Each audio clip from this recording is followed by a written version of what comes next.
Hello and welcome to the Ice Guys. This is the show that takes you into the world of the National Hockey League. Every game, every day, from a betting perspective.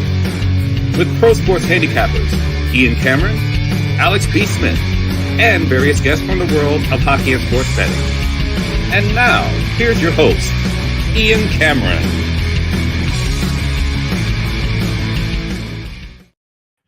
Welcome to the Ice Guys, Saturday, February 24th, presented by Boston Hemp Inc. Ian Cameron, Alex B. Smith will be along momentarily, and we are here for a huge Saturday NHL card. We're going to get right to the game that's about to start, and then we'll go to the recap last night. But first, we do have a game that's about to start in just mere minutes. St. Louis, Detroit, first of a doubleheader on ABC. On this Saturday afternoon, we've got the Red Wings minus 145, home favorites, 6.5 the total. Quickly, I'm on Detroit money line. They've been good in these home spots in these early afternoon games. I remember them beating a Vancouver Canucks team on a Saturday afternoon at home. And actually, we've seen recent evidence of St. Louis struggling in these Saturday afternoon games. They lost to Nashville at home last Saturday. Monday afternoon, an early game at home against Toronto. They lost last week. So I think there's that aura of, Detroit's a little bit more equipped and more adept to handle this kind of start time. They've had success in these early games. So, and quite frankly, I still think they're a better team than St. Louis. So Detroit for me, I just went money line here, minus 144, a little smaller on the team total over and a little smaller on the first period over, the over trifecta, basically. Full first period over, both teams to score first period and the full game over. I kept those small. I'm not in love with this being a high scoring game, but I think there could be some sloppy play early. And signs point to Lyon and Binnington, these two goalies, maybe regressing just a little bit. And as far as props go, you have to take some kind of look at Patrick Kane. He's on fire right now, 6-game point streak. I got goal prop plus 2. I got plus 220 at FanDuel with Patrick Kane. I was surprised the goal prop was that high, plus 120 on his assist prop. And David Perron going back to play, well, not going back, but playing one of his old teams, the St. Louis Blues. Plus 340 at Batano for him to score a goal. In fact, David Perron for Detroit almost, and I mean almost, made it as my bargain bin special of the night. But I just didn't want to put the very first game of the day when we're coming on the air as my bargain bin special. But really, David Perron stuck out to me in this game with some great value against his former team, the Blues, here at plus 340. In this game at Batano, which to me was just an outstanding price there for him. So that's what I'm looking at here for the first game. Alex, by the way, has one bet on the first game, Blues Red Wings. He is on both teams to score, which I'm also on that for a little small bet, but he's on it as well. Both teams to score first period, plus 160. Pretty good price for that Blues and Red Wings first period over. So Alex did like that one.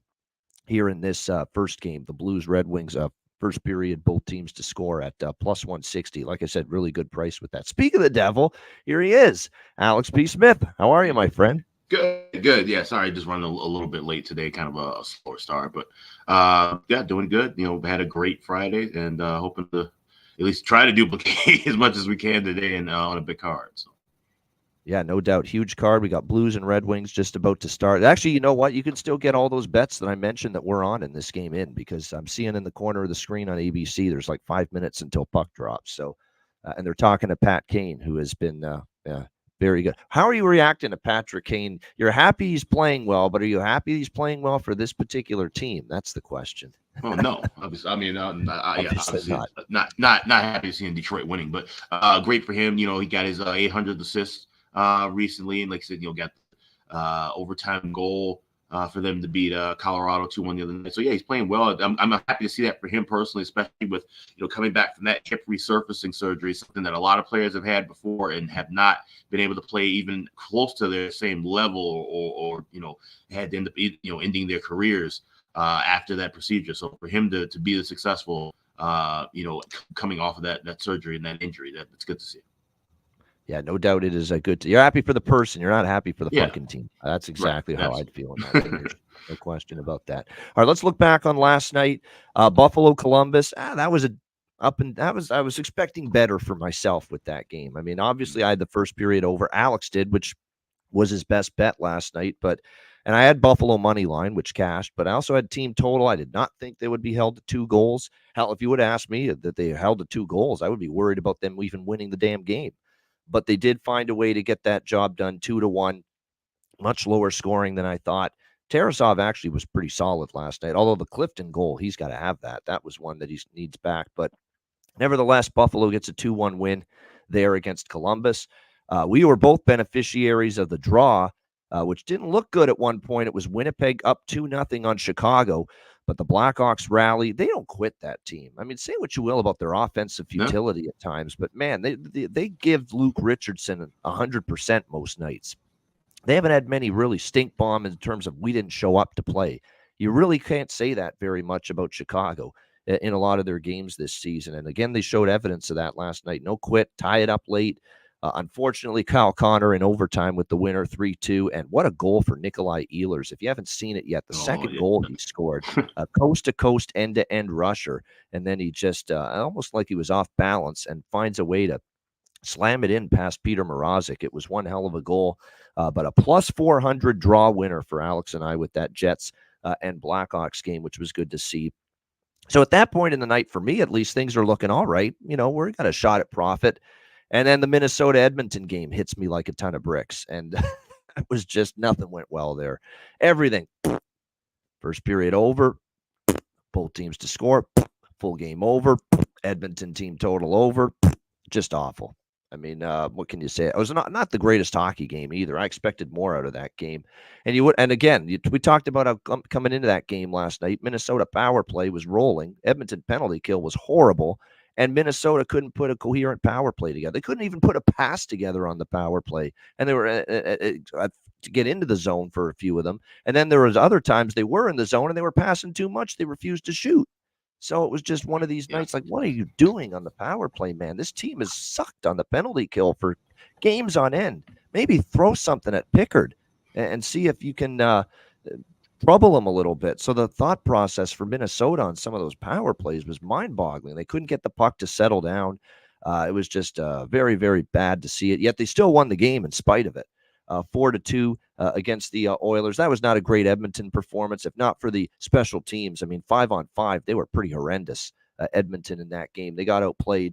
It was not, Pickard, the goal that Brodin scored, he's got to stop that. I'm sorry. He's just got to have that shot. I mean, it was just a wrister with very little traffic in front of him, and he should have had that one. But let's give Minnesota their roses just for a minute. The last couple weeks, they've gone to Vegas and won. They had, I think there was another big road win that they had recently, but Vegas is one of them that they had. They did lose to Winnipeg earlier this week, but they bounced back. They go to Edmonton, beat the Oilers, very, very solid, and a team that is not going away in the wild card race in the Western Conference. And if Philip Gustafsson, too, who had one of his better games in quite some time after a lot of struggles this season, that was one of his better games last night. Can he keep that going is the big question, because they're going to need him to play at a high level the rest of the way. So, Alex, a great night, especially for you. I mean, my goodness, the first period over, the draw with the Jets and the Blackhawks, and then the icing on the cake in that Minnesota-Edmonton game we just talked about. Matt Boldy, first goal at 14-1 to give the Wild that 1-0 lead in the first period. So that is, and look, this is probably I think the second or the third time we've seen Alex with the first goal as the bargain bin cashing in with it. So a hell of a job there. Thoughts on last night? Yeah, and it's funny. I think one of those games actually ended up, I had I want to say either Draisaitl or Bouchard first goal, and it was Edmonton against Minnesota. So I think I got to look back and officially confirm that. But yeah, I've hit a few of these, and that's a nice hit. And it's funny. I'm sitting here. I'm on my phone because I'm doing SportsX Radio with Ken Thompson, and I'm actually watching the Hawks game. So I didn't even get a chance to flip over to see, and all of a sudden, as I'm talking, I'm seeing my Twitter on my computer just going nuts because everybody's replying Boldy, Boldy, Boldy. So I didn't really get to celebrate the way I wanted to. Obviously, couldn't swear on air or anything like that on terrestrial radio, but it was just cool, and then saw the highlight and everything. So just nice to hit those and we've been doing them left and right. That's the crazy thing about it. It's not like this is just a once in a blue moon thing. The bargain bin just this week alone has been absolutely ridiculous for both of us and Matt as well. So it's been a nice little run. Also had, just quickly to interrupt you, Red Wings goal, first minute of the game, Sir Patrick fucking Kane. Unbelievable. Hey, wow. Well, he's heating up. He's heating up at the right time for them. So that's what they brought him in for. And the legend does it again. So 1-0 Yep. Wings. But yeah, also hit in that game the over 1.5 power play goals, because we were talking about that with the power play situation. So Edmonton scoring 2 power play goals that helped cash another bet in that game. So that was a solid game for me, even though with the first period and both teams were scoring overs fell through. But add those two on with the draw and the best bet hitting, it was a decent Friday for just 3 games. Yeah, no doubt. That was excellent. I mean, that your Friday last night was my Friday the last week, where Yeah. I think we had Arizona and Carolina, and I think I won every bet in that game. And then there was another game that night, and I think I did all right with that. So, yeah, sometimes the small cards bring big rewards. And certainly last night it did for Alex. Great job with the slate. And, yeah, we're off and running. That's a good start here for yours truly. We're on Red Wings money line, team total over. We're on this trifecta over in the game as well. So off to a really nice start here with the Blues and the Red Wings. Hopefully that's an omen for a good day ahead. Yeah. Here on this Saturday slate, because it is a huge one. All right, we're going to get into it. All these games are the ones to follow starting at 2 p.m. Eastern time. We have 3 more day games, 3 more afternoon games to hit here on this Saturday card. And we will begin with a pretty big one, considering where these two teams are right now in the standings. The Tampa Bay Lightning taking on the New York Islanders at UBS Arena. Pretty much even money here, both sides. We're looking at -110 here in this matchup with the Lightning and the Islanders. The total currently sitting at 6, pretty much across the board. A flat 6, too. No juice. 6 -110 is what we're looking at here. I mean, the idea of backing either of these inconsistent teams right now is very, very nauseating for me. It's a nauseating thought, really, backing either of these teams right now. Like, I haven't even been that impressed with the Islanders, quite honestly, with Patrick Waugh behind the bench. They have not been consistent at all. We saw them get blanked by the St. Louis Blues. And before that, they beat a Pittsburgh team that, look, they barely beat them, a Pittsburgh team that's been reeling, and they blew a 4-2 lead and had to rescue that game in overtime the other night. So, you look at this situation here for the Lightning and the Islanders. I'm not exactly enamored here with backing either of these teams, but I do have 2 bets on this game. Nothing on the side. I don't want either part. I'd actually lean Islanders because Tampa Bay looks rough. Tampa Bay looks worse right now. That game against Washington was not a good sign at all. Vasilevsky has really had a rough few games here by his standards. The Ottawa game, like, they got crushed by Florida. They were supposed to respond against Ottawa. They didn't. And then they were supposed to respond against a Washington team that's below them in the standings, and they didn't. So, and now they're going on the road where they've been worse all season long. So, no, thank you with Tampa. But I don't trust the Islanders enough. I am on the draw a little bit here. I could see overtime. The Islanders are just one of those teams that I can't get away from betting a draw with them. I don't know if I love this draw as much, but I am going to get in on the draw. I'm also going to get in on a small first period over in this game. Tampa Bay's starting to crank up just a small little first period over streak, 4 straight for the Tampa Bay Lightning. So those are the 2 bets for me, a first period over and the draw here in this one. What do you think here, Alex? Lightning, Islanders. Yeah, it's not one of my favorite draw plays on the board, but it's the Islanders, so we almost kind of automatically take it. But at the same time, you look at the Lightning, said there's a team you can't trust on the road. Possibly could be seeing Jonas Johansson, who has played quite a few overtime games. So this kind of lends to where it could be kind of a tight contest, both teams desperately needing points. So I do have the draw shop around because I have seen this price as low as 280 or 290 at some shops. So FanDuel is your best option here, plus 360. I also did grab a little bit of that first period over, minus $1.40. And Lando mentioned in the chat, last 6-day games with the Tampa Bay Lightning, first period over has cashed along with that current 4-game streak. So a couple of good trajectory points there for that first period over. Yeah, I would agree with that. It's actually a very heavy first period over day for me.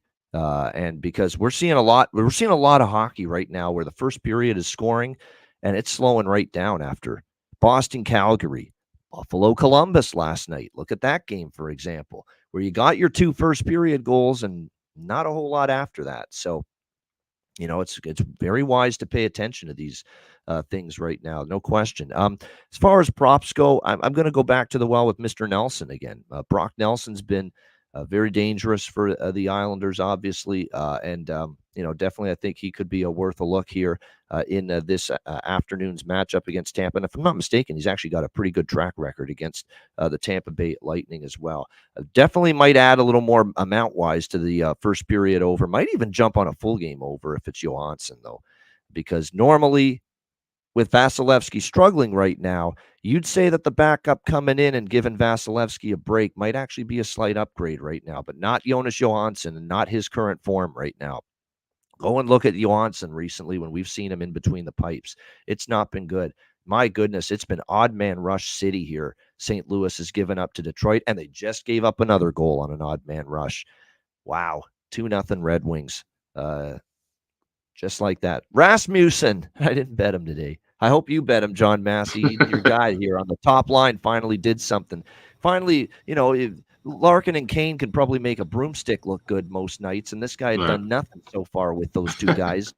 Finally, it looks like he made something happen. Although I don't know if we might be actually be on conference line, but either way, he scored 2-0 Detroit.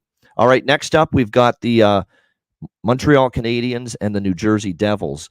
We've got New Jersey here minus 240. Huge favorites here for a team that's obviously had a little bit of turmoil here in these last couple of games. 6.5 the total here in this game. I think when you look at this matchup here with Montreal and New Jersey, I mean, if New Jersey's going to step on someone's throat and get out of this little funk, today's a good spot to do it. Montreal obviously on the road has had their issues. We see them lose to Pittsburgh. The other night, the Canadiens, Pittsburgh team that was in bad form.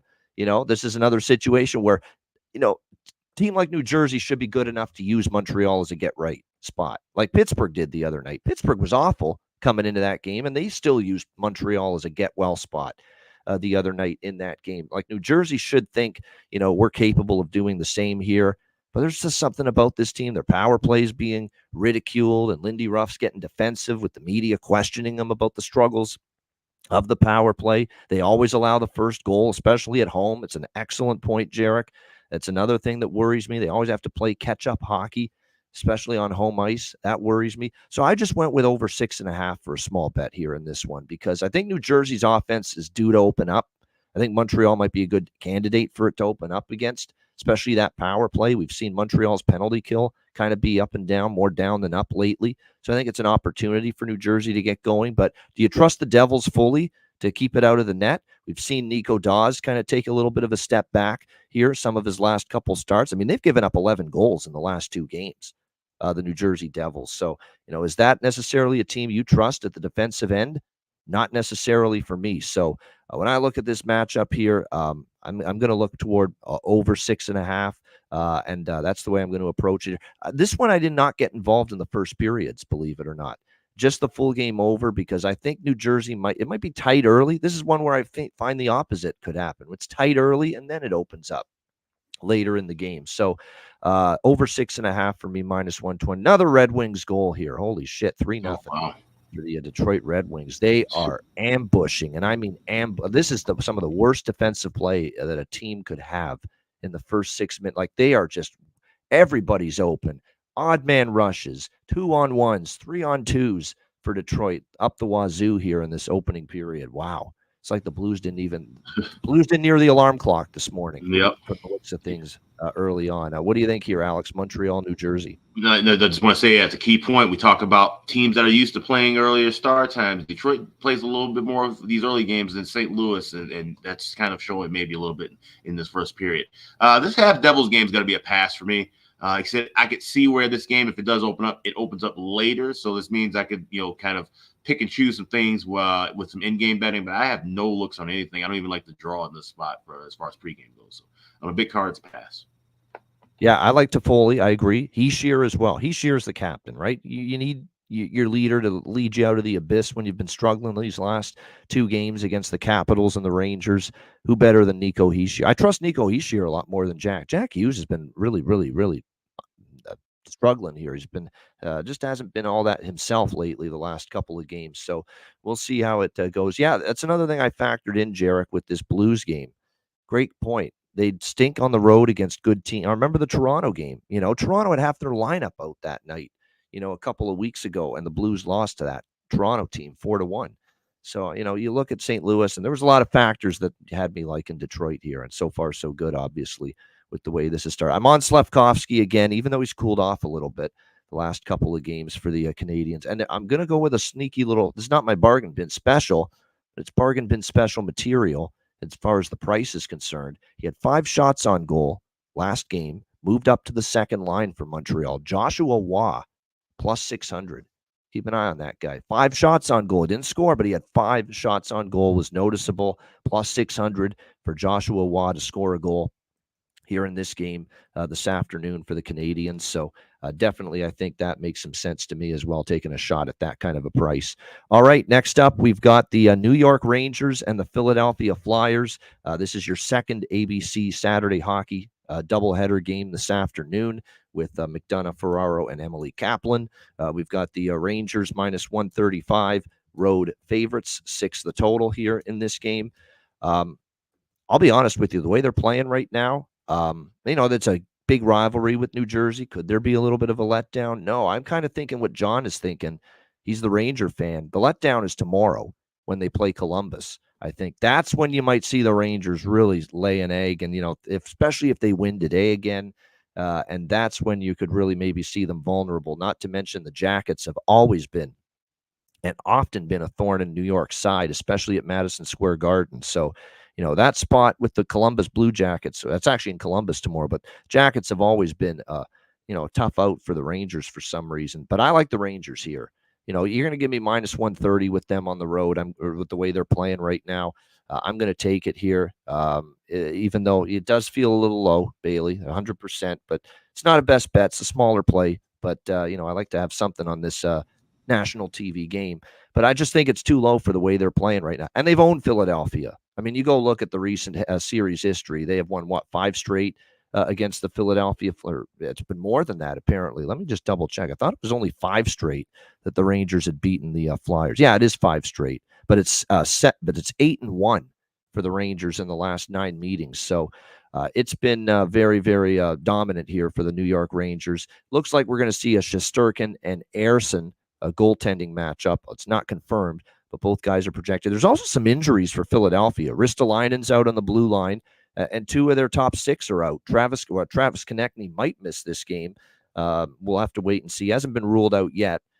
Game time decision, I believe, is the current status for him. And Tyson Forster is also with the lower body injury. So, again, Konechny, and by the way, the injury he suffered was in practice on Friday. So we'll have to keep an eye on this here with Konechny has been, kind of the lifeblood of the Flyers for much of the season. We know how great of a year he's had for them. So, that would be a big loss if he doesn't play. But, yeah, for me, Rangers minus 130, nothing significant as far as the amount. But I find it's a little bit of a cheap price on this surging team right now.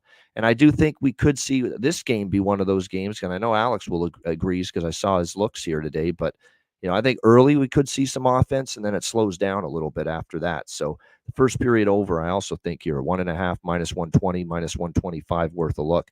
Alex, ABC, Saturday Hockey, doubleheader, part 2, New York Rangers, Philadelphia Flyers. Yeah, I think this is gonna be a fun one for sure. And I like I said, first period over. I played that yesterday, minus $1.25. Shop around. FanDuel does have $1.20. A couple other books I'm seeing a little some cheaper prices, so grab a better price than I did. Also, like plus 178 for both teams to score in the first period, and I grabbed a little bit of draw plus 350. I could see where this one, like I said, just has some good pace going back and forth, but it's not going to be just an absolute barn burner of a game. If I were to take a shot on anything, kind of crazy, maybe correct score 3-3 after 60 plus 1,300, but I'm just going to kind of stick with the first period looks and the draw. Look, I get it if you're scared to do this as far as props in this game are concerned, but I'm going to. So I'm just cautioning all of you ahead of time because I just have to bet it when he's in this position in the lineup on the top line and the price you're getting, regardless of the lack of production. And he really has done dick all. I mean, dick all since he's been on that top line the last couple games for the Rangers. But I'm going back to Jimmy Vesey, plus 500. With Kreider and Zibanejad. And like I said, he has been invisible with those 2 guys. He's been with those 2 players, and yet I think he's had 0-1 shots on goal in the last 2 games for the Rangers with playing on that top line. So but he looks like he's back there again this afternoon. You got to bet that price still, plus 500, and hope he maybe gives you a little bit more jam offensively than we've seen here these last couple of games for the Rangers since he's been pushed up to that part of the lineup. But yeah, that price is still, it's tough to ignore that. And I don't want to be one of those people that jump off Jimmy Vesey's player prop today, plus 500 with him on the top line, then watch him score, and I'm not on it. I just don't want to have to deal with that. So I'm going to take a shot again here with VC at plus 500 here, with him remaining on the top line for the New York Rangers this afternoon. With like he's got Kreider and Zibanejad with him. It's time to get your ass in gear, man. Or else if I'm Peter Laviolette, if I'm in his shoes, I'm not keeping him on that top line after today. If he doesn't, like, he's got to at least get some opportunity offensively, and he hasn't really given you all that much in that regard here since he's been moved up to the top line for the New York Rangers. All right. Rest of the games are night games, evening games. And by the way, we have posted the Patreon card already on the page for the afternoon games. So everything up to and including Flyers Rangers is on the page. And we'll be adding Caps, Panthers, and every game tonight to the Patreon page by 6 p.m. This evening. So make sure you check the page again at that time. All right, we've got Washington taking on Florida. The Panthers minus 250. Home favorites. The total in this one, 6 pretty much across the board. I don't know if this is an automatic run to bet Florida off a loss for me. Even though obviously I'm not going against them off a defeat like they had against Carolina. That was a great hockey game. Of course, the other night, I don't want to hear this. Oh, it was a 1-0 snore fest. It couldn't have been further from the truth. If you love intensity and you love physicality and you love great competitive hockey, a little bite to that game, and you love great goaltending, and there was great goaltending. Bobrovsky and Pyotr Kochetkov, 2 Russian dynamos, they were in net the other night. Both of them were absolutely outstanding. It was a shame one of them had to lose, but it was a really good hockey game that night. Carolina ends up getting 1-0 win over Florida with the Sebastian Aho goal in the dying seconds of the third period. Florida will try to bounce back from that. By the way, Bobrovsky, and I was kind of expecting we might see this, and we are, given a rest today after it. And he did have to face, a heavy workload against Carolina, intense game. So Anthony Stolarz is going to be in net here for the Florida Panthers in this game tonight against Washington. That's already been confirmed. It looks like Charlie Lindgren will once again likely get the net. And, Charlie Lindgren had been struggling big time, started out the season playing great, red hot, then struggled a little bit, and now he's starting to find some footing again and get his game back. Last 2 starts have been solid. 2 goals allowed on 39 shots against New Jersey in a 6-2 win, and then the 5-3 win at Tampa Bay. He only gives up 3 goals on 32 shots. So, Lindgren has elevated his game again the last 2. Can he continue it? That's going to end up being the question. Yes, TJ Oshie is out for Washington. Obviously, you're going to miss him. 10 goals, 8 assists this season. And that's a big loss for a team that doesn't have that offensive depth, line 1 through 4 like they did a few years ago. So it looks like he is out, won't play. It looks like Tom Wilson, by the way, is going to move up to the top line here potentially for the Washington Capitals. I believe that is the case. Yes, they've got Tom Wilson with Strome and Ovechkin. There's our Tommy Wilson value right there. If you're looking for it as far as a player prop in this game, it's exactly the kind of situation we pounce on, player moving up the lineup. And Tom Wilson's capable. I've seen him up on that top line before with injuries there, and he's got that ability to make an impact and score, especially when he's got that kind of an opportunity. So plus 355 at Betano for Tom Wilson maybe to score a goal is probably something that's worth a look here in this game now that he's up to the top line. We've got a little first period over trender going with Washington, by the way, coming into this game. They're starting to become one of those teams that lately we've seen first period overs cashing in with them. They've got a little bit of a mini streak, mini heater, if you will, going on, entering this matchup here tonight against Florida. Just going to bring up the numbers. I believe it's, for Washington right now, we're looking at 5 straight to the first period over for them. Coming into this game against the Florida Panthers. So this is one of those games where I actually like the full game over too, now that it's Stolarz in net, over 6 -1. I think I'm going to make this an over trifecta game. I do. I think I'm going to. Look, And what I like too, Alex, is we had 1-0. We had one of these stodgy, very stingy, well-structured defensive battles with Florida and Carolina the other night. Usually when a team is in that low scoring of a game in their previous game, Alex, you see kind of the reversal in their next game, and you'll see things be a little bit more free-flowing. I find overs can be a good bet with involving teams off a 1-0 or a 2-0 or a 2-1 type of game. And I think we might see something along those lines here with the Caps and the Panthers. Not to mention, if you actually look at series history, the last 6, there was a 4-3, there was a 5-2, there was a 6-3, there was a 4-3. 4 of the last 6 meetings have gotten to 7 goals, and I believe 6 of those 7 have gotten to 6 goals. So not actually, you know what? All 6 of the last 6 meetings have gotten to 6 goals. So that's why with this total being at 6, you feel like push worst case scenario here. So I'm going to go with first period over, first period, both teams to score over 6. And I think Florida does bounce back. They've owned Washington, but I'm going to stay away from any Florida side here in this game. And I'm going to give Washington their due, Alex. They've beat New Jersey and Tampa in back-to-back games. Let's pump the brakes on betting against them here tonight, especially as plus 200 underdogs. What do you think here, Alex? Capitals, Panthers. Yeah, I like these first period looks, the first period over, and both teams to score. But I don't know, something still kind of got me pulling a little bit on this over 6. I think this could be one of those games that slow down, especially if it is Florida that can jump out early and dictate the pace and tempo. Like I said, Washington's played well. We'll give them a little bit of credit, but like Florida, we know how they can play. If they can dominate a game here, this could be easy. One of those kind of 4-1. 3-1 kind of a game. So that's what kind of keep me off of that full game total. But I do like goals early. So give me the first period over. That's heavier than the both teams to score. Both teams score just a smaller secondary play in this particular game. I like that first period over 1.5 minus $1.26 at FanDuel. I like that a little bit more. And 4 straight games have gone over the total for Washington. 4 straight full game overs, 5 straight first period overs for the Washington Capitals coming into this game here tonight against the Florida Panthers. So, again, Wilson for probably my favorite prop on the Capitals. Although I will say, Stroman, Ovechkin are always a threat too on that top line, but I like Wilson, greater value.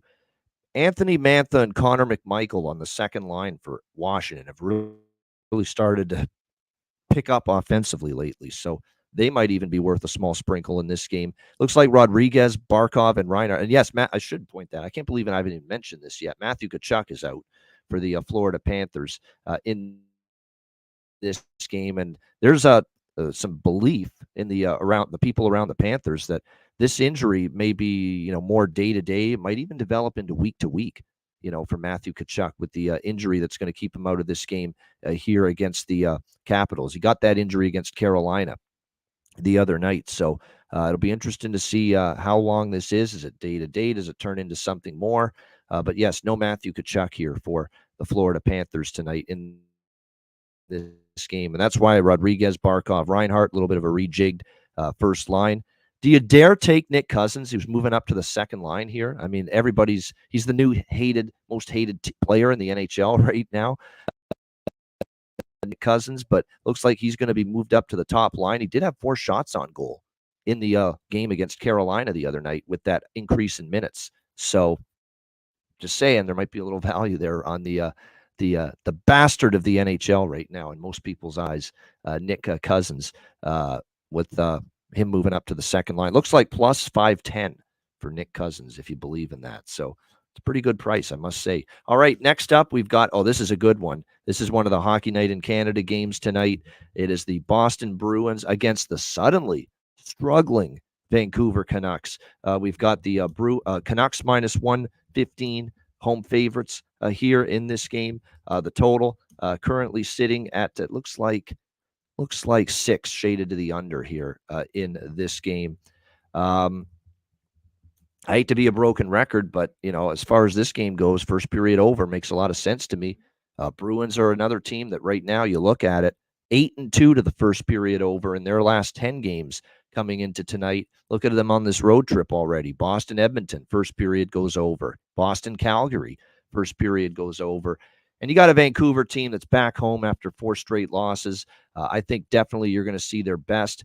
I am actually going to jump back in on Vancouver tonight, minus 115. I think this is the time. I think this is the spot. I know it's been a rough little stretch here. The 4 straight losses, Seattle, Colorado, and of course that Minnesota game, which was nuts. And then last weekend was the first of those 4 losses in a row. But there's a couple things I like here. There's history with the Bruins and the Canucks. Now, a lot of these players obviously weren't on the 2011, but Vancouver's lost a lot to Boston. Vancouver was in Boston. I remember that game distinctly a couple weeks ago. Might have been just one of the worst games at that time Vancouver had played. They were just awful. They couldn't handle the puck. They couldn't make a pass. They gave up multiple shorthanded goals to the Bruins in that loss at TD Garden. What was it, 4-0, I believe? It was just Boston just controlled that game start to finish, shut it down when they had the lead, and they beat Vancouver 4-0 in Boston just a couple weeks ago. So it's a little revenge situation here for Vancouver as well. Rick Tocchet, after the Seattle loss, we got 4 or 5 guys that have been no-shows here the last few games. We got to get them going, and I got to do a better job getting them going. I'm paraphrasing what he said, but he said something along those lines. Not happy. It's one of the first times in maybe all season, certainly in a while, that he's gone to that well and kind of lambasted his team publicly. And rightfully so. He's trying to shake it up here. So, yeah, Vancouver minus 115. I'm going to take that shot on them that this is the spot here. Get back on track. Boston's been on the road here quite a bit here this week, back-to-back with Edmonton, Calgary, 3rd road game in 4 nights, Mountain to Pacific time zone, not the easiest. So, yeah, Vancouver money line for me, and we'll also go first period over 1.5 here in this one. I'm staying off both teams to score first period, though, because I think Vancouver's going to have the emphasis is going to be let's dig in, let's be sound defensively. Vancouver puck line first period is actually kind of interesting to me. I kind of lean that way too, but for now I'm just going to stick to the money line for the full game, first period over. Alex, what do you think here? Bruins, Canucks. Yeah, if you're going to bet one first period over on this entire board, I think this is the game to do it. This is a great price at minus $1.25. Ian, you mentioned the Bruins 8-2 last 10, but the series history 14-3 last 17 meetings going over in the first period. So this is definitely the strongest on the board as far as trends go with that play. I'm automatically back on the draw with Boston. Been 4 in a row, and I've been on them every last one of them. So until that ends, I will still continue to play Boston to the draw. And like I said, note the start time too. This is in Vancouver, so it's a 4 o'clock local start. I think that's why I like this first period over as well too. We could see Boston maybe be a little slippery, and maybe they give up a couple. So I agree with you. I don't like that first period, both teams to score. I just like the first period over. Yeah, first period over. You're right. Because you know what I think I've got the vision in my mind. It's 2-0 or 3-0 Vancouver after the first period. Like I really think they could come out and put the boots to Boston just in the opening period. Maybe Boston chips away later in the game, but I think in that first period I could see it being maybe 2-0 here for the Vancouver Canucks early. 2-0 first period, correct score. Yep. Sprinkle on You got a team that's been on the road for a little bit now, team that shut you out just a couple weeks ago. Your coach is kind of getting upset now with some of these guys. Like Pettersson's been awful lately, and he is a great player. We know that, but he's been awful lately these last few games. He's been quiet. I think Besser's quiet lately too. He's kind of been not really noticeable lately. And Ilya Mikheyev can't even get on the fucking ice anymore for Vancouver. That's how much he's fallen, in the into the doghouse of Rick Tocchet. I mean, he was stapled to the bench the other night against Seattle. And this is a guy, Ilya Mikheyev, who was playing well at times earlier this season and last year for the Vancouver Canucks. So Rick Tocchet's right. There's a few no-shows going on lately with some of their better players in some of these last few games. So we'll see if the Rick Tocchet, light the spark after the Seattle game with his comments, lights the spark that gets Vancouver back on track tonight against the Boston Bruins. And we should see in this game Allmark and Demko. They are projected to be the goaltenders. Neither one is confirmed. Keep in mind, too, there's still a banged-up blue line. Lindholm out, and Grzelcyk could miss a game once again for the Boston Bruins tonight here in this game. And just on props here, this is not one of my favorite prop games because we're seeing stagnant, lineups that really aren't changing all that much. But definitely, I think in this game, when I look at it, JT Miller's the one constant. Even in the 4-game losing streak, JT Miller's been pretty solid for them, noticeable, getting on the board, making an impact. It looks like Höglander still, as long as he remains on the top line, worth a look. Here's a great story, and he's obviously doing something right because he's been called up from Abbotsford. And here he is now. He's got either Middle East or Sikh descent, I'm pretty sure. Arshdeep Bains, but he's on the second line for Vancouver. It's a great story. He's up on the second line tonight based on the current forward combination. So if you really want to go into the world of bargain bin hunting right there, that might be a good. And I've noticed he's been working hard. Why wouldn't he? I mean, he's got this opportunity here in the National Hockey League. He's plus 500 here to score a goal for the Canucks tonight. And if he plays on the second line, I think that's worth a look as far as some value tonight in this game. All right, Vegas Golden Knights taking on the oh, and by the way, no, it's not. I'm just thinking, is Louis DeBrusque on this call for Hockey Night? No, he's not. He's on the Calgary Edmonton call. Because I'm starting to incorporate that into my handicap, Alex. When Jake DeBrusque plays in the same building and Louis on the television booth, he always scores. It's uncanny. Yeah. It's true. We saw it again the other night with Boston and Edmonton. Scored with him in the building. That and the dad's trip, yeah, he pretty much has. I think he has played well whenever his dad's in the building. Yeah, exactly. I'm gonna have to remember that. When Louis DeBrusque is in the building where Jake's playing, his son, bet Jake DeBrusque to score a goal. That's definitely an angle you got to file away in the recesses of your mind for the next time that happens. All right, we've got Vegas and Ottawa. This is another Hockey Night in Canada matchup. We've got Ottawa minus 115, home favorites, 6.5 the total here in this game. I'm pumping the brakes on Vegas for now. They don't look right, okay? I know it's, again, bounce back spot. Well, it was a bounce back spot against Nashville. It was a bounce back spot against Toronto. They didn't win those games. So they're out of whack right now. They're out of sorts. No Stone, no Eichel. Their defensive game hasn't been great. Aiden Hill's game hasn't been great. He got pulled the other night against Toronto. He's hit his first rough patch, really, since winning the Cup last year. And I think you got to respect what Ottawa's doing right now. Ottawa's playing really well. This is the best stretch of hockey all year, bar none, from this Ottawa Senators team. They've played great. They've beaten some pretty solid teams lately. They took Florida to overtime earlier this week in a game that I thought they maybe outplayed the Panthers a little bit. And then, of course, they have the big win against Dallas. Now, Matt Robinson knows this very well in our chat. Dallas was a dead fucking duck. That was a dead skunk on the side of the road Thursday night, that Dallas Stars team. No emotion, no intensity. They didn't have the puck much of the night. What do they have, 10 shots on goal after the first two periods? You're not going to win a hockey game on the road that way.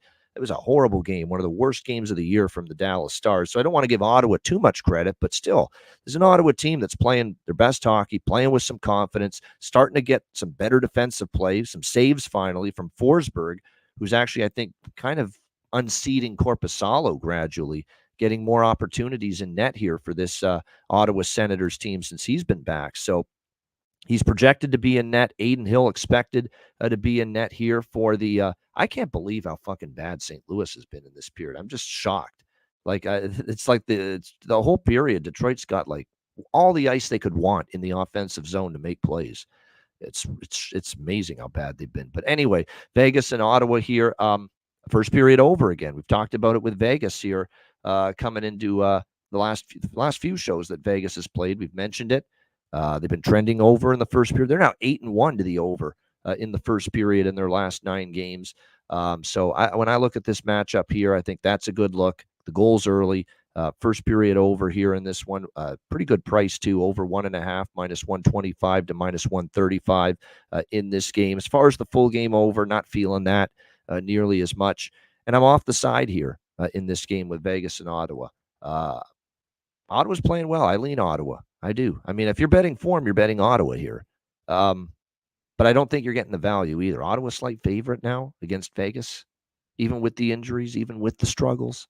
I'm not sure that's value. So for me, as of right now, just first period over. Alex, Vegas, Ottawa. Yeah, I'm on the first period over too because you got this hot trend with Vegas right now, and Ottawa. Ottawa's been one of the best first period teams all year long.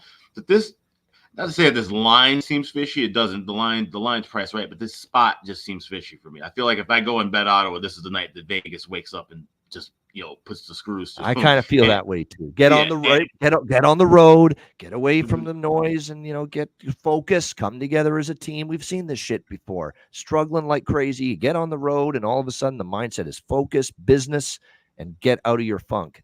And that's what worries me about betting Ottawa tonight. Right. But at the same time, it's like Vegas, they got to show me that they're back in form for me to bet on them, even at this cheap of a price. So I'm off of the side. I don't like the draw here in this.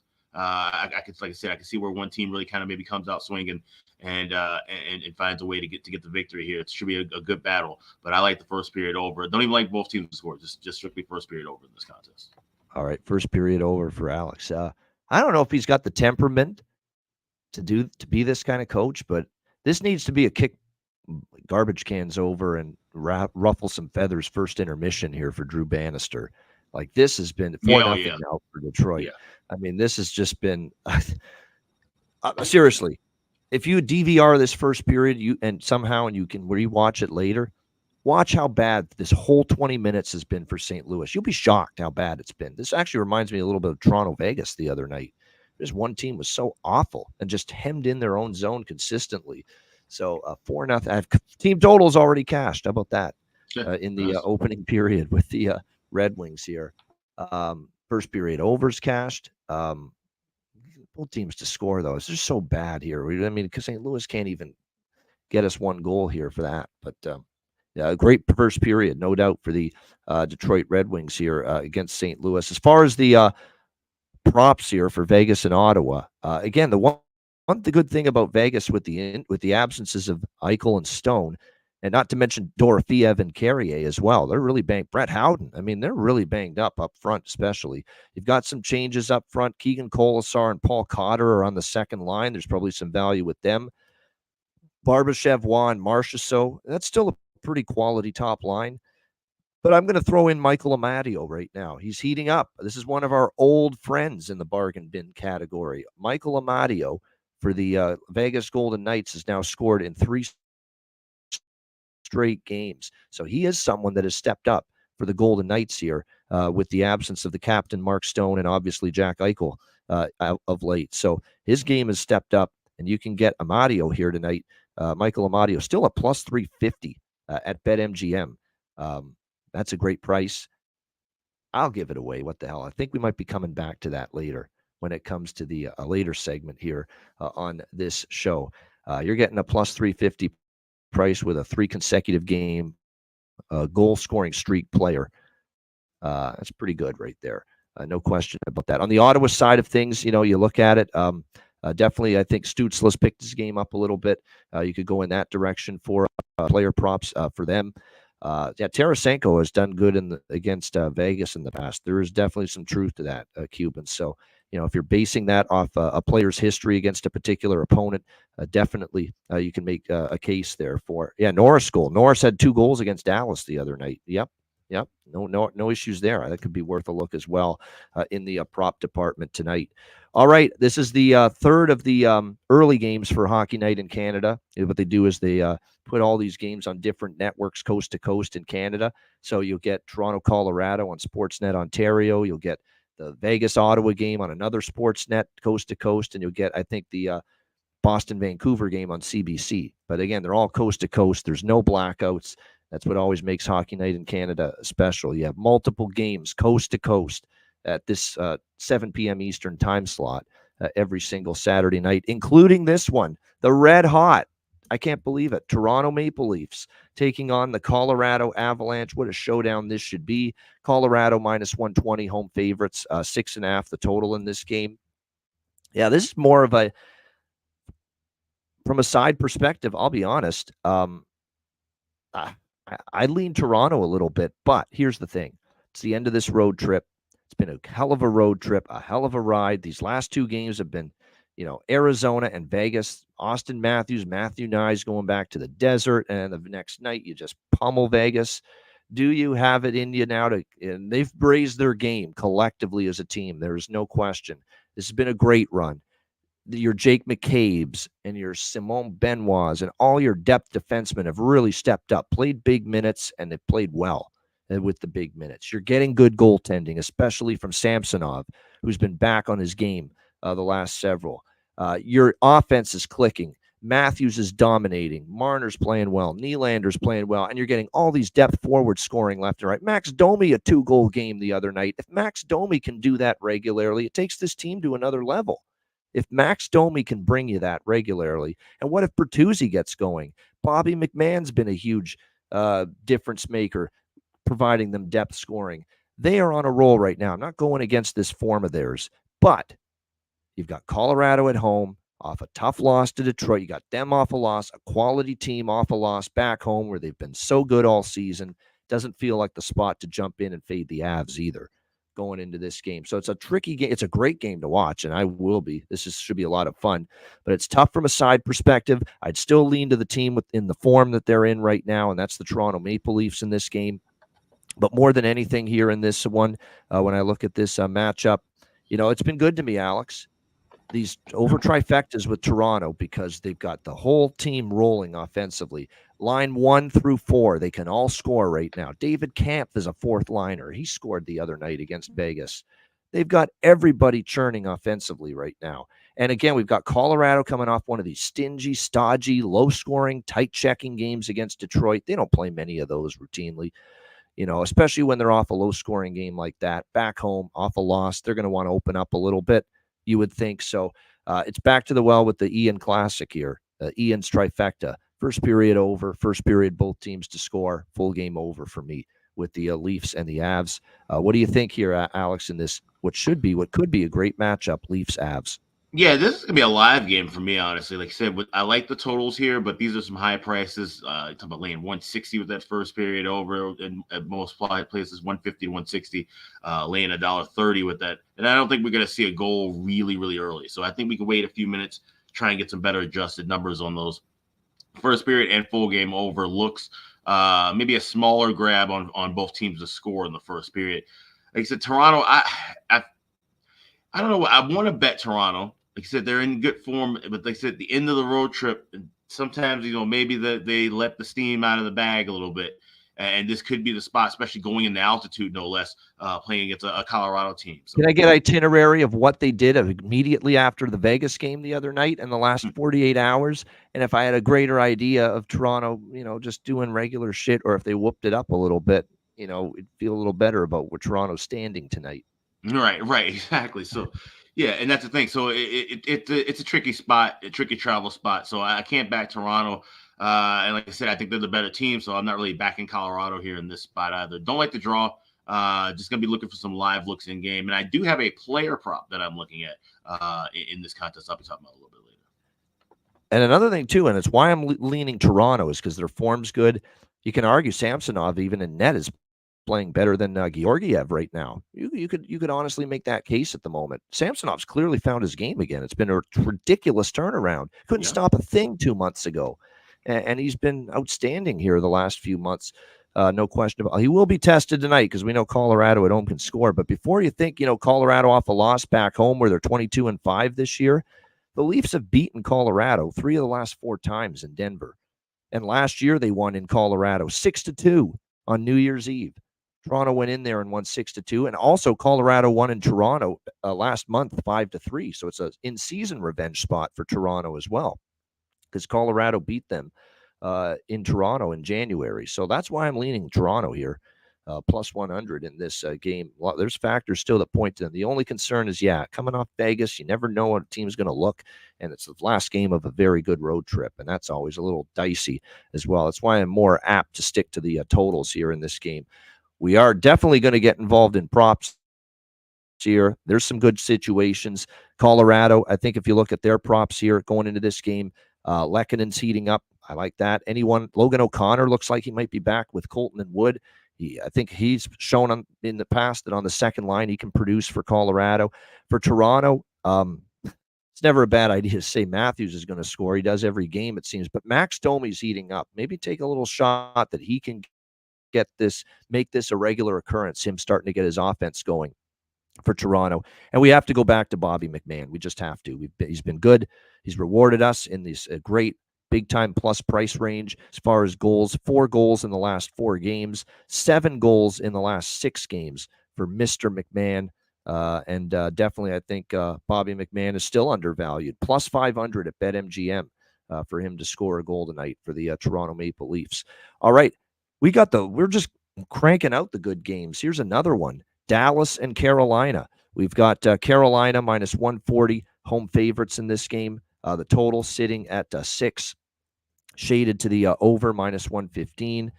Should be a great matchup. These teams just played in Dallas, and in that game, I actually thought Carolina outplayed Dallas, but it was a great Jake Ottinger night. He played well. Dallas was more opportunistic with their chances, and they got the win against Carolina in Dallas just recently. So little revenge spot here for Carolina, little trying to add redemption. But Carolina's off a game that on their schedule was triple circled. Florida, team that knocked them out in the East Final. That game had everything: intensity, chaos. It had, great goaltending, and it was a 1-0 win. Huge for Carolina. They're playing really well, though, man. I know that after a game like that, a game you wanted badly, an opponent that you don't like, based on playoff history, there's a chance that you don't have it tonight as much. But they're playing well, and they did lose to Dallas back on February 13th in Dallas. And Carolina, again, in the series history, they did win the last time they played in Carolina. I think Carolina is still going to show up, bring a pretty good effort. Let's see who's in net here, because before I go too far on my side, my analysis here with the money line and the side, Kochetkov has not been confirmed yet for the Carolina Hurricanes. So because of the fact that was such we were seeing Bobrovsky, goalie Bob, getting rested tonight, Alex, for Florida. Is Rod Brind'Amour going to rest Pyotr Kochetkov tonight, coming off that big game against the Florida Panthers? Yeah. I mean, the fact he hasn't been projected yet, or confirmed yet, I should say, for this game is telling. Now, they do play tomorrow at Buffalo, which you would think they would have Kochetkov tonight against the better opponent, the stronger team. Yeah, they do. No, both Ottinger and Kochetkov have been confirmed. They were confirmed earlier on goalie posts. Okay, well, it just hasn't updated yet. Okay, very good. Good to know that. Well, yeah, that means too. And look, I think this one thing about Carolina too, they're getting back to that playoff style hockey. You look at what they've done here, especially with Kochetkov in net. He's given up. He's been terrific lately.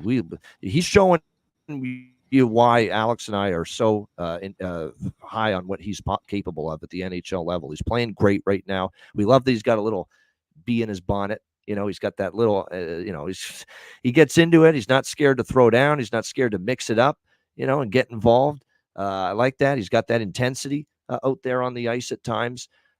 He's playing well. Ottinger in net for Dallas, and we know he's played some of his better hockey as well since the All-Star break. I'm not convinced this is a high-scoring game, quite honestly, tonight with Dallas and Carolina. So the only thing I'm on right now is the draw. The draw makes a lot of sense to me in this game. When you look at Dallas, they need a better performance. They had back-to-back with Boston and Edmonton go past regulation. Carolina, that's a tough, not a bad beat. There's been worse, but that was a tough beat if you had the draw with Florida, Carolina. It was that close. And then with 18 seconds left, Carolina gets the game winner. And more importantly, series history dictates we could see some overtime or a shootout in this game. 3 of the last 4 head-to-head meetings have gone past regulation, and 2 straight here in Carolina have gone past regulation between these two teams. So for me, that's the bet to make.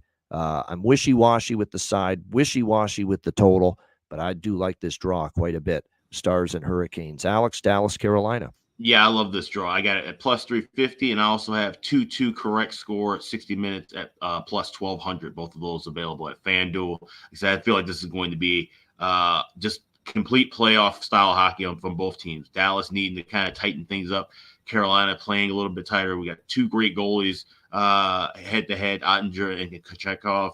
Like I said, I don't see where a lot of goals come in. So 2-2 correct score, which also means you can look at under 6, and also the draw at plus 350. Yeah, plus 350. Really good price on that for Stars Hurricanes draw in this game. Note the start time. This is actually at 8 p.m. Eastern start time tonight in Carolina, which is a little odd. It's not a national TV game. Probably conflicting with college basketball. Yeah, they went to college basketball the way. Yeah, it could be that. There are some notes to mention with the lineups here. First for Carolina, it looks like I'm still going to go back to the well with Jesper Fast. I know it was obviously in a 1-0 game. There's a good chance you're not going to cash a goal prop on someone, but definitely I think Jesper Fast, as long as he remains on the top line, he's going to be worth a look with Aho and Svechnikov. So I'm going back to the well, even though it didn't work out last game against Florida. Necas is on fire. I can't argue with anyone looking at Marty Necas right now for the Carolina Hurricanes. And then for Dallas, look, that was not a good game from them against Ottawa. I expect a response tonight. Wyatt Johnston with Hinson Robertson, I'm interested. That Marchment Duchesne Sagan line, even they didn't have a great game. And more importantly, it looks like Logan Stankoven is going to make his NHL debut tonight for Dallas. He's been called up from Texas, and it looks like he's going to be in the lineup. I like this kid. I saw him play a hell of a World Junior Hockey Championship for Canada recently. He's got 24 goals and 57 points in 47 AHL games this season. He has been ripping it up in the AHL this season. So definitely looking at Logan Stankoven. I think it's worth a shot that maybe this kid can step in immediately and make an impact. So Logan Stankoven here for the Dallas Stars. I'm interested there as far as props. That's 100% what it is, Daniel. Yep, you nailed it. NC State's got a home college basketball game at PNC Arena at 2 p.m. They need a little bit more time to turn it around from a college basketball court to for hockey. That's essentially, I think, why it is an hour later, the game. That makes sense. That's probably why. All right, we've got 4 games left. All of them the later games on the slate tonight. We've got the Minnesota Wild taking on the Seattle Kraken. It is Seattle minus 140 home favorites in this game, 6 the total here in this one. Big time situational advantage and scheduling advantage for Seattle here. You got Minnesota coming in off the high of the big win last night against Edmonton, 4-2 over the Oilers. There's a part of me, though, that's a little hesitant to bet against Minnesota, but this is not a great scheduling situation or setup for them necessarily, coming off that win back-to-back. Seattle rested. Seattle's now won 3 of the last 4. A nice home win against Vancouver, 5-2 on Thursday night. We'll see if they can keep it rolling here tonight in this game. They played earlier this season in December. Minnesota went to Seattle and ended up beating Seattle 3-0 back on December the 10th. So here they go again, meeting up here in Seattle this time around. We'll see if it can be a better result here for the Kraken. I kind of think it will be. We'll see who's in net here. It should be Fleury. You would think on the back-to-back here for the Minnesota Wild in this game in between the pipes for the Seattle Kraken. I'll say this about Philip Grubauer. He hasn't played a lot since he's been back, but the games he has played, he's been solid for the Seattle Kraken. So as far as who's in net for them tonight, I don't know if that's the be-all factor for me that would determine if I'm on Seattle necessarily, but I haven't made up my mind yet on whether I bet Seattle. I'm definitely not betting Minnesota here in this spot. It's a question of whether I get there with Seattle. I am waiting on the goaltending confirmation here for them tonight for this game, but I do think we are going to end up seeing it be probably Decord this time. I've just got that sense they're going to give him a start. Fleury is confirmed for the Wild. Yeah, I'm kind of leaning Seattle here, minus 140. I definitely think it's a scheduling advantage for them. And Minnesota off a big win last night. Now, they've been good in these road dog spots lately. I totally understand that, but it's a little bit different. It's a little bit trickier for them back-to-back now, going from Edmonton to Seattle. And this Kraken team, I think, is trying to get their game going. And it is a huge game. Both of these teams right on the precipice of wild card positioning here in the Western Conference. Alex, what do you think here, Minnesota, Seattle? This is a classic draw season spot. 2 teams desperately needing points against one another. And it's just, like I said, 2 teams in good form. Seattle, starting to play a little bit better. Minnesota with that great win last night. Want to try to carry that momentum over. It is Fleury that was confirmed last night. But like I said, either way, I'm looking at the draw here. If it is Grubauer, I would lean more toward Minnesota, maybe looking at Minnesota with some goals in game. But I just feel more comfortable with the draw, plus 360. It's the last draw look I have on the board with the later games. Yeah, that draw does make sense a little bit. Minnesota played close games. Seattle, actually, they've had overtime or a shootout 2 of their last 4 games as well entering tonight. So this definitely could be, a draw candidate for sure. As far as props here in this one, Wild and Kraken, I do want to point out here with the Seattle side of things, he's starting to heat up now, and this is Jared McCann.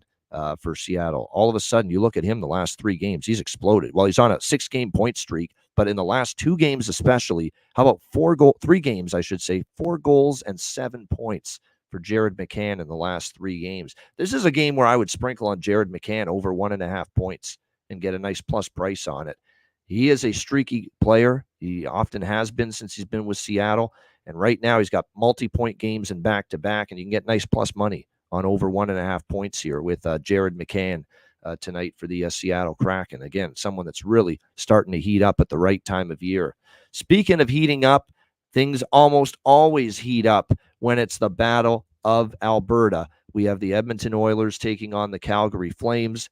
We've got Edmonton minus 170 home favorites in this game. The total 6.5 shaded to the over. Money's already come in on Calgary.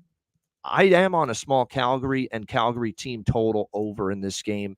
This is still me not having a boatload of confidence at the moment in Skinner, who has been a little susceptible lately for this Edmonton Oilers team, and an Edmonton team that now lost 2 in a row for the first time since they had that 16-game win streak snapped against the Vegas Golden Knights. They've now dropped 2 in a row. It's back-to-back for them, albeit no travel, because they played in Edmonton last night. They're still at Rogers Place tonight.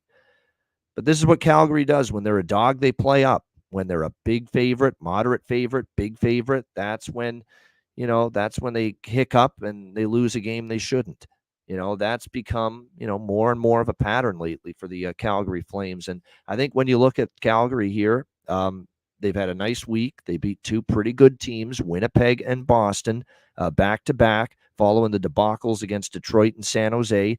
Head-to-head against Edmonton. Edmonton's dominated them. That's the one fear I have. They've won 4 straight meetings this year. Edmonton's beat them twice, 5-2 in Edmonton back in October, 3-1 in Calgary back in January. So there's definitely been some success here for Edmonton. But if anything, that leaves Calgary just all that more amped up to finally, end this little losing skid and hand Edmonton a loss. I just don't love what I'm seeing from Edmonton at the moment.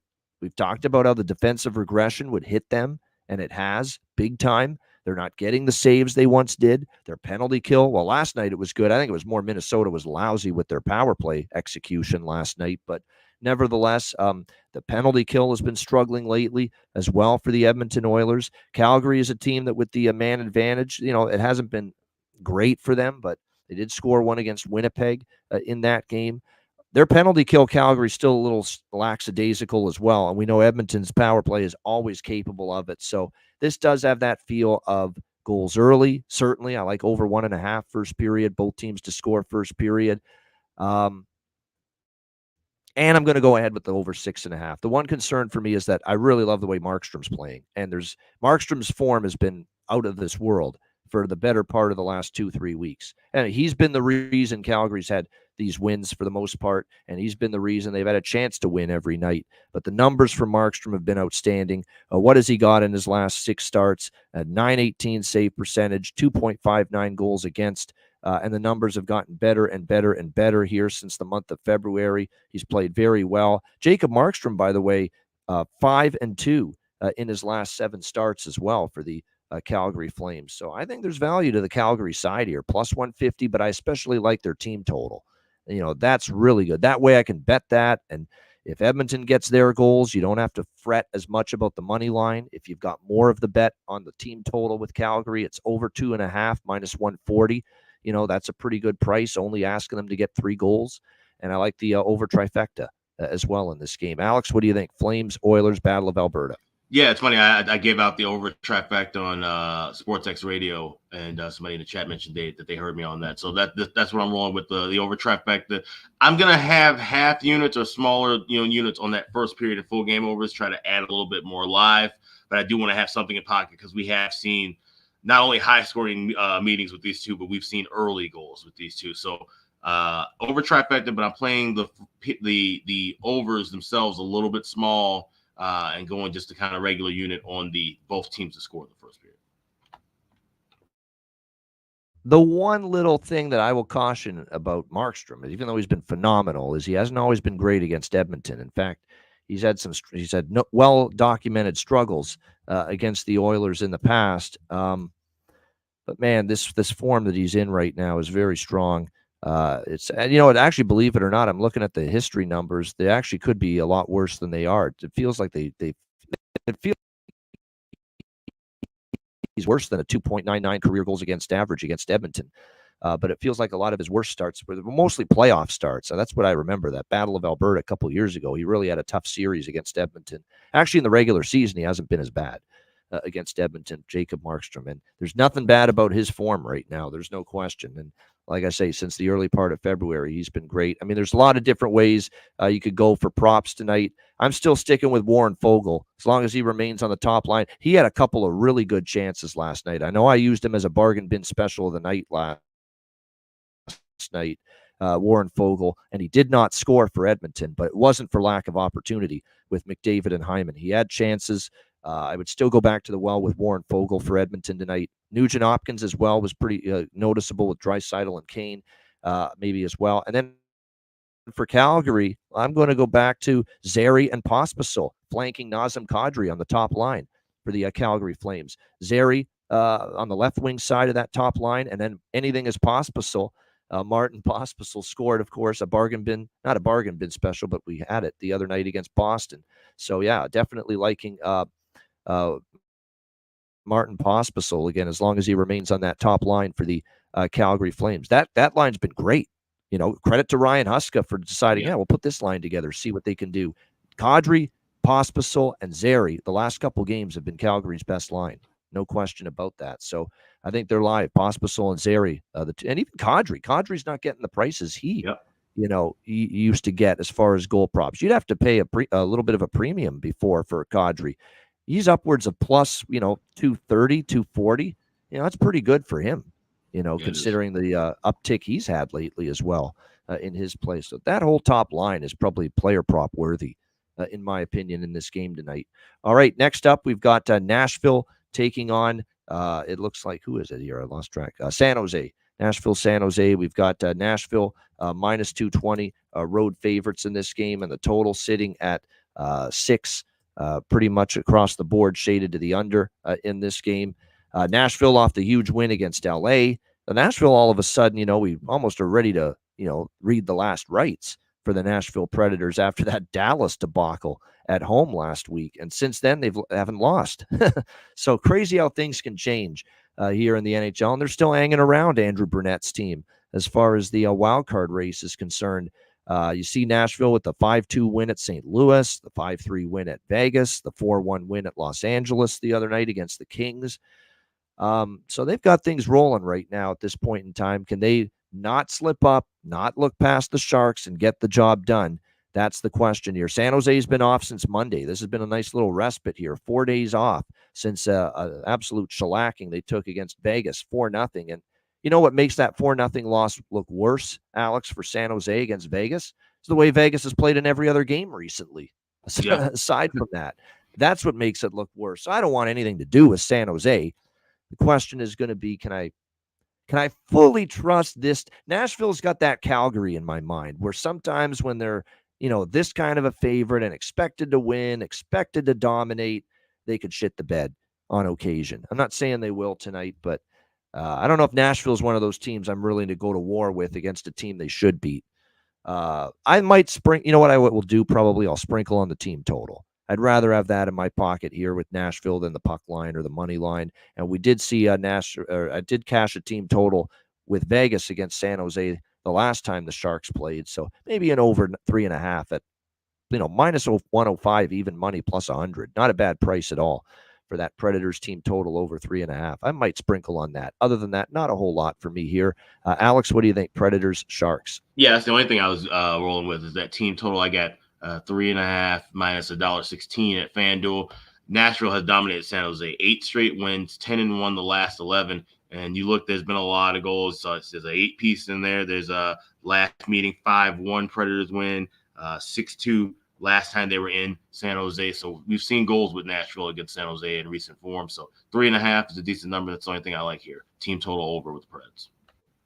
All right, Nashville over 3.5, plus 100, minus 105 for Alex as well. They are in Anaheim tomorrow night, but that's not really much of a look ahead.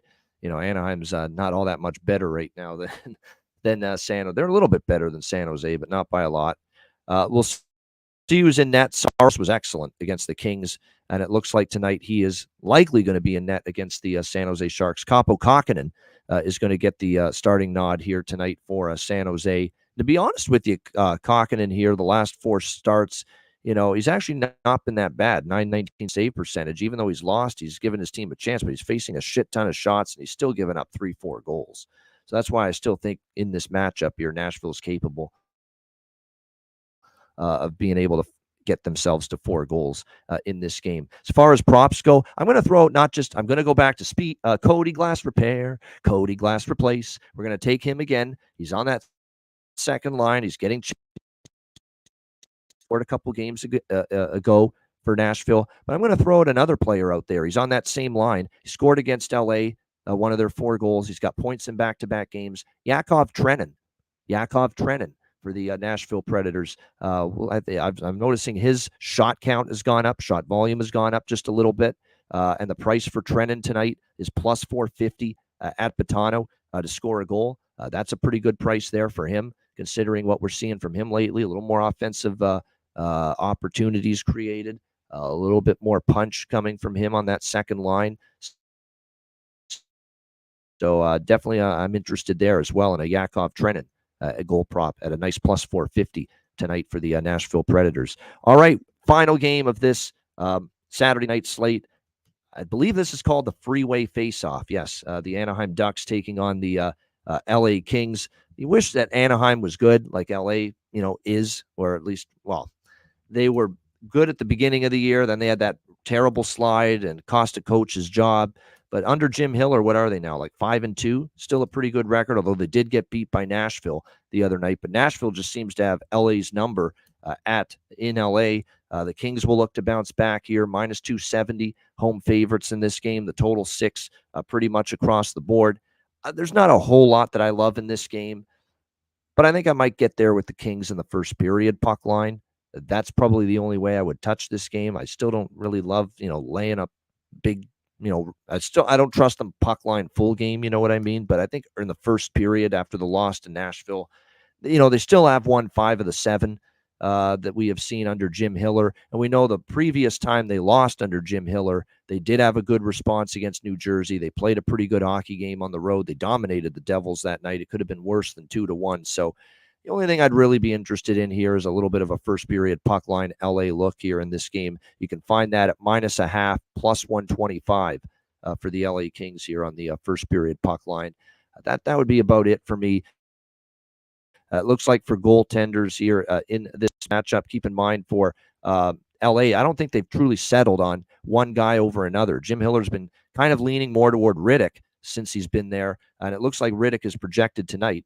Gibson projected for Anaheim. So that's what we're looking at here. But for me, it would just be maybe a look at a first period puck line here for the LA Kings. And Kevin Fiala as well is really starting to heat up a little bit for the Los Angeles Kings as far as props go in this game. Although for Anaheim, I'll throw out Mason McTavish. This is someone that he can get really streaky, like seriously red hot type of streaky, and he's got 2 goals and 3 assists and 5 points in the last 2 games for Anaheim. So he'd be someone I'd be focusing on the most for Anaheim if I'm looking at player props from their side in this game. Alex, what do you think here? Anaheim, LA. This is a pass for me. It's a big card. I got a lot of plays already, and there's nothing that stands out in this, so I'm passing for the last game. Yeah, you just wish Anaheim was better than they are right now, because Anaheim, LA, back in, there was a time that both teams were good at the same time, and that's a great rivalry when both teams are playing well at the same time, but haven't necessarily seen that in a while for the Ducks and the Kings. All right, great stuff. Hell of a job breaking down this Saturday card. Shout out to everyone in the chat. Hit the like button. No, Zach Urban is still with us. It's just the last 2 Saturdays, schedule-wise, it hasn't been great for him. He would have been with us last week, but he forgot his laptop at home. This week, he's filling in at work for somebody. He'll be back next Saturday. We've got our nice rotation going. Brett's on with us on Mondays. We've got Matt with us Tuesdays and Thursdays. So got a nice rotation going to join us, help us out on the Ice Guys show, Alex and I. You guys can help us out. Many of you have helped us out, but many more of you can still help us out by signing up at patreon.com/Ice Guys. Just $10 per month. Again, our sides, totals, and player props are posted every day. We've got the afternoon games already posted on the page. We'll add the night card for both me and Alex later. Patreon.com/Ice Guys to get our sides, totals, player props, goalie charts, totals charts, bonus video content, exclusive live betcasts, and I think we'll have 1 or 2 Patreon exclusive live betcasts coming up in March, so make sure you don't miss those. And again, your $10 per month subscription to Patreon goes a long way to keep this show going in the long term, so make sure you sign up. Patreon.com/Ice Guys, just $10 per month. And again, we've got another live betcast on the way Tuesday night, February 27th, just 3 days away. And this is a free-for-all public betcast for everybody invited to this one, 7 p.m. Eastern, Tuesday night. Great card coming up on Tuesday night. A lot of really good games. We're excited about this betcast, 7 p.m. Eastern. DM or email me or Alex for a spot on the betcast Tuesday night, and we will send you the link for the betcast before it begins. So we're looking forward to it. Ice Guys Live Betcast, Tuesday night, February 27th, 7 p.m. Eastern Time. Dallas, Colorado is the main event that night for sure. That's a heck of a hockey game, and there's a bunch of others that are really good. So join us Tuesday night for that. And last but not least, the Ice Guys store. Get your gear, get your merch. There's great caps now available at the store as well. Check it all out, iceguys.myspreadshop.com. Yeah, you also get 20% off for the next 6 days as well at the Ice Guys store. Everything back in stock right now, all ready to roll, ready for you. And if you just go to iceguys.myspreadshop.com, click on that redeem button at the top of the page, you can get 20% off of anything you get in your order. So it's for the next 6 days only. That is at iceguys.myspreadshop.com. Oh, my goodness. Joe Free, you're one of our I should hire you as a marketer, my friend. You're on there every day, just when we cash a big best bet or a big bargain bin, and he's on there, Joe Free, just singing our praises. I've seen it on Twitter like crazy, and yet here he is saying I haven't signed up yet for Patreon. Oh my goodness, I just assumed you were on there already, Joe Free. Well, get going. Yeah, absolutely. Sign up, be part of it. Join us on those exclusive betcasts. Get the card every day. There you go. Absolutely. Get in there. Absolutely. Patreon.com/Ice Guys. And Rod Zawacki, someone I've done some shows with in the past over on Pub Sports Radio and other places. Good to see him. Good luck to you. Thanks for joining us. Good stuff indeed. All right. We got the bargain bin special of the night. We have best bet as well coming right up, right after we hear from our great daily sponsors of the Ice Guys show, Boston Hemp.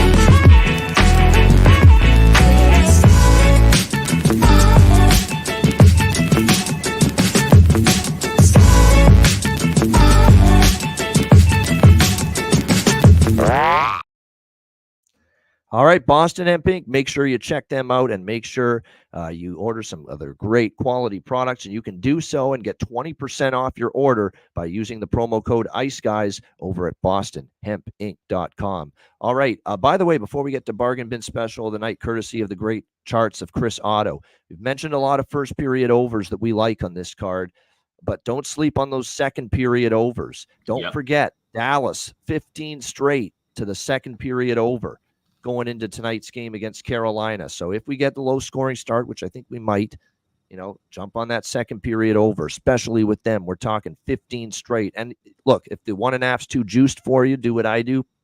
You can do an over 1.5 and over 2 half unit split on each, or just go over 2 instead. Or, and also make sure you take a piece of both teams to score with some of those as well, which you can also do. Or you can wait to see if you get a cheaper 1.5 as the period goes on. But we got Dallas 15 straight second period overs, which are, of course, 1.5. Ottawa and Vancouver, both 10-1 to the second period over in their last 11 games. So keep an eye on that. Islanders 12-2 to the second period over in their last 14. Toronto 16-3 to the second period over their last 19. Tampa Bay 18-4 to the second period over their last 22. So there's some big second period over trenders in action today here on this Saturday card. Don't sleep on them. All right, bargain bin special of the night for this Saturday card. Alex is in encore territory right now, trying to find something to match what he got last night, which won't be easy when you're talking plus 1,400, 14-1 on Matt Boldy to score the first goal for the Minnesota Wild. But he's going to try for an encore. Alex, what have you got?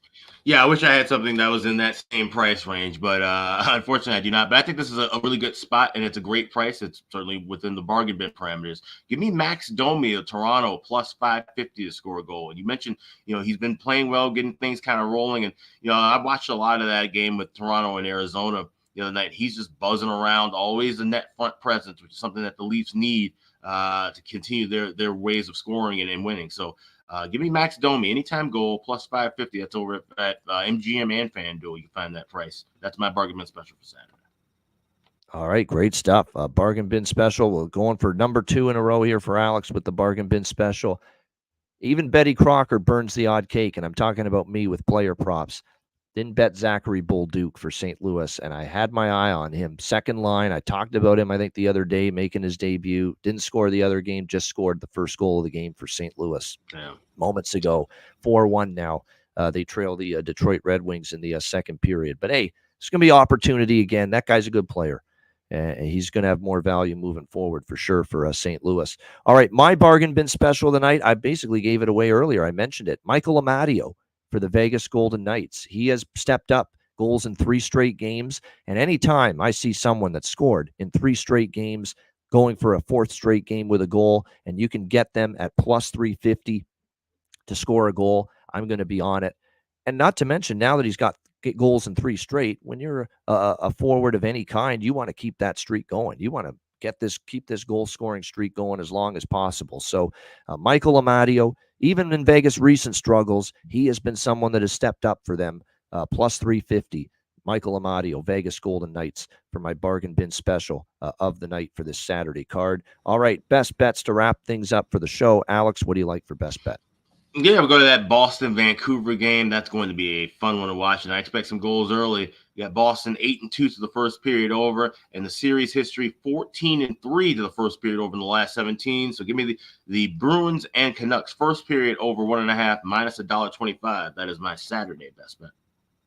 All right, Boston, Vancouver, first period over. Alex B. Smith's best bet. Mine is going to be, look, it's been good to me, this Toronto team. Their offense flying.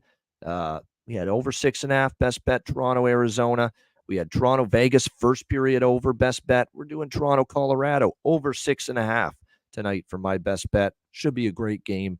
Leafs, Avs, over 6.5, minus 125, minus 130 for my best bet here for this Saturday NHL card. And that'll wrap up this edition of the Ice Guys. Thanks to everyone in the chat for joining us. Hit the like button.